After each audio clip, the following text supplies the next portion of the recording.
আসসালামু আলাইকুম তো সবাইকে। আশা করি তা সবাই ভালো আছেন। যথারীতি আমি মোহাম্মদ সোহান সলিউশনের পক্ষ থেকে আ আপনাদের সাথে আজকে একটা ভিডিওতে উপস্থিত হয়েছি। সেটা হচ্ছে আমরা কুইকবুকস অনলাইন এই সফটওয়্যারটা সম্পর্কে আমরা প্রত্যেকেই জানি।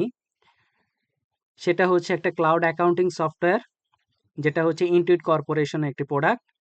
যে প্রোডাক্টের বিভিন্ন ধরনের প্যাকেজ আছে। একটা হচ্ছে সিম্পল স্টার্ট, একটা হচ্ছে এসেনশিয়াল, একটা হচ্ছে প্লাস এবং একটা হচ্ছে অ্যাডভান্স। আজকে আমরা কুইকবুকস অনলাইনের যে বেসিক ইন্টারফেসটা আছে সেটা নিয়ে আলোচনা করব প্লাস প্যাকেজের।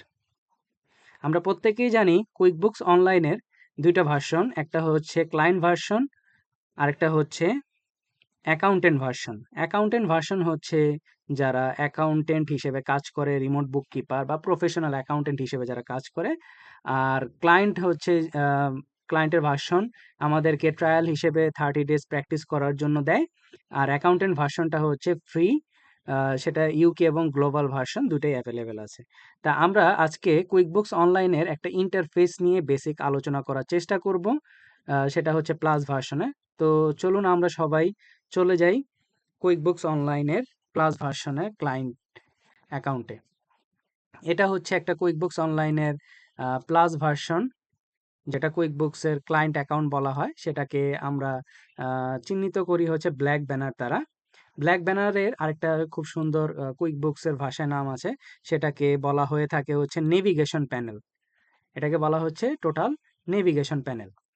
আচ্ছা, তারপরে হচ্ছে নেভিগেশন প্যানেলের ভিতরে আহ, প্রথমে আছে হচ্ছে কুইক ক্রিয়েট, তারপরে হচ্ছে কিছু বুকমার্ক। বুকমার্কটা আমরা সাধারণত ব্যবহার সবসময় আমাদের প্রত্যেক জীবনে আমরা ব্যবহার করে থাকি। বুকমার্ক হচ্ছে জাস্ট আমরা যাতে সহজে কোনো জিনিস যদি রিচ আউট করতে চাই, সেটা বুকমার্কের মাধ্যমে আমরা করে রাখতে পারি। সেটা আমাদের ল্যাপটপ, ডেস্কটপ বা পিসি যে কোনো কিছু আমরা বুকমার্ক করে রাখতে পারি।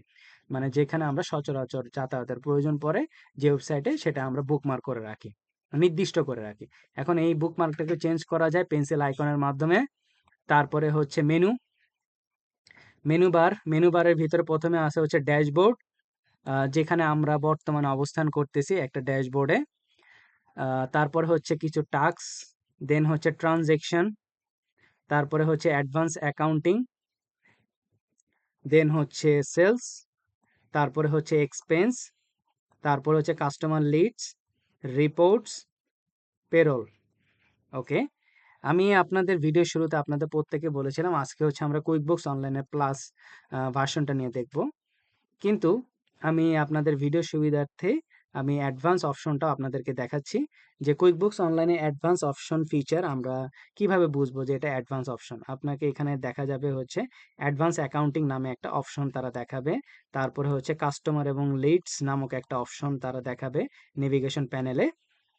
এই অপশনগুলো আপনি এক্সট্রা করে অতিরিক্ত পাবেন একটা ক্লায়েন্ট অ্যাকাউন্টে অ্যাডভান্স যখন ব্যবহার করবেন। তারপরে এখানে হচ্ছে যথারীতি আপনার যে ক্লায়েন্ট তার একটা লোগো থাকবে, তারপরে হচ্ছে পাশে তার নাম থাকবে, উপরেও ক্লায়েন্টের নাম থাকবে।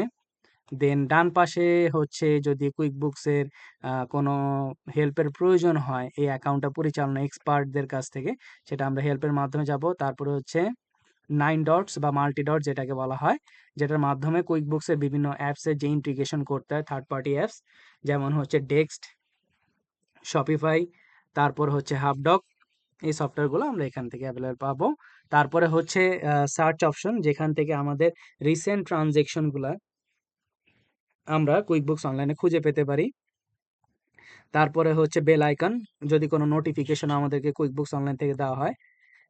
তারপর যথারীতি আমাদের গিয়ার আইকন, দেন হচ্ছে আমাদের আহ, যে ইনটুইট অ্যাকাউন্ট আছে সেই ইনটুইট অ্যাকাউন্টের প্রথম নামের সিম্বল, এটা হচ্ছে আমাদেরকে দেখাবে, যেখান থেকে আমরা ইনটুইটে গিয়ে আমাদের ম্যানেজ কিভাবে করতে হয় একটা ইনটুইট অ্যাকাউন্ট, সেটা আমরা দেখতে পারি। আমি ভিডিওর ডেসক্রিপশনে আমার একটা ইনটুইট কি অ্যাকাউন্ট কিভাবে ম্যানেজ করতে হয় সেটার একটা ভিডিও আমি আপনাদেরকে এখানে দিয়ে দেব। আর সব থেকে ইম্পর্টেন্ট যেটাকে কুইকবুকস অনলাইনে বলা হয়, যেটাকে বলা হচ্ছে গিয়ার আইকন। এই গিয়ার আইকন থেকে আমরা বেসিক্যালি আমাদের অ্যাকাউন্টের যাবতীয় সেটিংস এগুলো আমরা হচ্ছে গিয়ার আইকন থেকে দেখতে পারি। তাহলে এটা হচ্ছে আমাদের কুইকবুকস অনলাইন একটা বেসিক ইন্টারফেস, যেখানে আমরা আরেকটু যদি একটু ব্রডলি আলোচনা করি, আমরা নেভিগেশন প্যানেলটাকে যদি স্ক্রল করি তাহলে আমাদের সামনে প্রজেক্ট দেখাচ্ছে, ফাইন্যান্সিয়াল প্ল্যানিং। এটা প্লাস অপশন যারা ব্যবহার করবে, প্লাস ভার্সন যারা ব্যবহার করবে তাদের কাছে থাকবে না, শুধুমাত্র অ্যাডভান্সদের জন্য। তারপর ওয়ার্কফ্লো অটোমেশন, তারপরে হচ্ছে মাই অ্যাকাউন্টেন্ট, ট্যাক্স, তারপর হচ্ছে অ্যাপস। এই অ্যাপসটা আমরা আবার উপরে মাল্টি ডটস অপশন থেকে খুঁজে পেতে পারি। তো এখন প্লাস নিউ আইকন থেকে যদি আমরা যাওয়ার চেষ্টা করি, প্লাস নিউ আইকনের ভিতরে আসলে কি কি জিনিস অ্যাভেলেবেল আছে আমি যদি একটু ব্রিফলি ডিসক্রাইব করার চেষ্টা করি। আমাদের যে ক্লায়েন্ট আছে, সেই ক্লায়েন্টের যদি কাস্টমার রিলেটেড কোনো ফর্ম ব্যবহার করতে হয়, সেটাকে আমরা প্লাস নিউ আইকন থেকে কাস্টমারের আন্ডারে যে কোনো একটা ফর্ম আমরা ব্যবহার করতে পারি।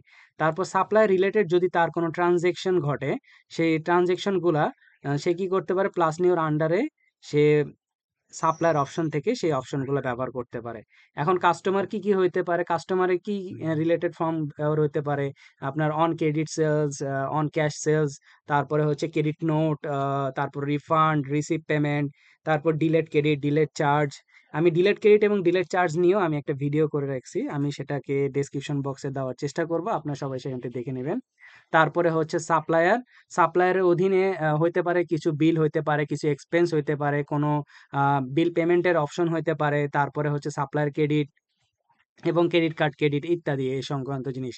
তারপর আপনার এই ক্লায়েন্টের যদি কোনো একটা টিম থাকে, সেখানে যদি কোনো এমপ্লয় থাকে বা তাদের অ্যাক্টিভিটিগুলো যে ট্র্যাক করার প্রয়োজন হয়, সিঙ্গেল টাইম অ্যাক্টিভিটি বা উইকলি টাইম শিটের মাধ্যমে সে করতে পারে। আর কিছু আদার অপশন আছে যেখান থেকে সে টাস্ক করতে পারে, কোনো ব্যাংক ডিপোজিট করতে পারে, কোনো ট্রান্সফার করতে পারে, কোনো জার্নাল এন্ট্রি, যেটা ম্যানুয়াল জার্নাল এন্ট্রি আমরা বলে থাকি, তার ম্যানুয়াল জার্নাল এন্ট্রি করতে পারে। তারপর হচ্ছে stock quantity adjustment, stock quantity adjustment, তারপরে হচ্ছে কোনো ব্যাচ অ্যাকশন, তারপর পে ডাউন ক্রেডিট কার্ড, তারপরে যদি কোনো প্রোডাক্ট এবং সার্ভিস অ্যাড করতে হয়। এই সংক্রান্ত জিনিসগুলো হচ্ছে আমাদের কুইকবুকস অনলাইনে নেভিগেশন প্যানেল থেকে প্লাস নিউর আন্ডারে আমরা অ্যাভেলেবেল পাবো। তো এখন সেটা যে কোনো ভার্সনের ক্ষেত্রেই হইতে পারে, এটা নিয়ে কোনো দ্বিধাবোধ নাই। তারপরে হচ্ছে ট্রানজেকশনের আন্ডারে খুঁজে পাবো আমরা হচ্ছে ব্যাংক ট্রানজেকশন, রিসিপ্ট, ব্যাংকে আমাদের রিকনসিলেশন করতে হয়, রিকনসিলেশন, তারপরে হচ্ছে bank rule, chart of accounts, then হচ্ছে রিকারিং কোনো যে ট্রানজেকশন হয় বা রিপিটেড কোনো ট্রানজেকশন হয়, সেগুলো আমরা এখানে পাবো। তারপরে হচ্ছে আমাদের এক্সপেন্সের আন্ডারে আমরা বিভিন্ন ধরনের এক্সপেন্স, বিল, সাপ্লাই রিলেটেড বা মাইলেজ রিলেটেড ইনফরমেশনগুলো আমরা এখান থেকে সহজে রিচ আউট করতে পারবো। তারপর সেলসের আন্ডারে all sales, invoice, estimate, customer অথবা প্রোডাক্ট অ্যান্ড সার্ভিসগুলো আমরা দেখতে পাবো। এটা হচ্ছে আমাদের টোটাল একটা শর্টলি ডেসক্রিপশন। তাহলে এটা হচ্ছে আমাদের কুইকবুকস অনলাইনের ক্লায়েন্ট অ্যাকাউন্টের একটা টোটাল একটা ব্রিফ সামারি, যেখান থেকে আমরা কুইকবুকস অনলাইনের যে বিস্তারিত যে ফিচারগুলা আমরা এক এক করে পরবর্তীতে দেখার চেষ্টা করব। আজকে আমরা শুধুমাত্র কুইকবুকস অনলাইনের ক্লায়েন্ট অ্যাকাউন্টের একটা ইন্টারফেস নিয়ে আমরা আলোচনা করার চেষ্টা করেছি। তা আশা করি সবাই বুঝতে পারছেন। ইনশাল্লাহ আপনাদের সাথে পরবর্তীতে অন্য কোনো ভিডিওতে দেখা হবে। সবাই ভালো থাকেন, সুস্থ থাকেন। ধন্যবাদ সবাইকে। আসসালামু আলাইকুম।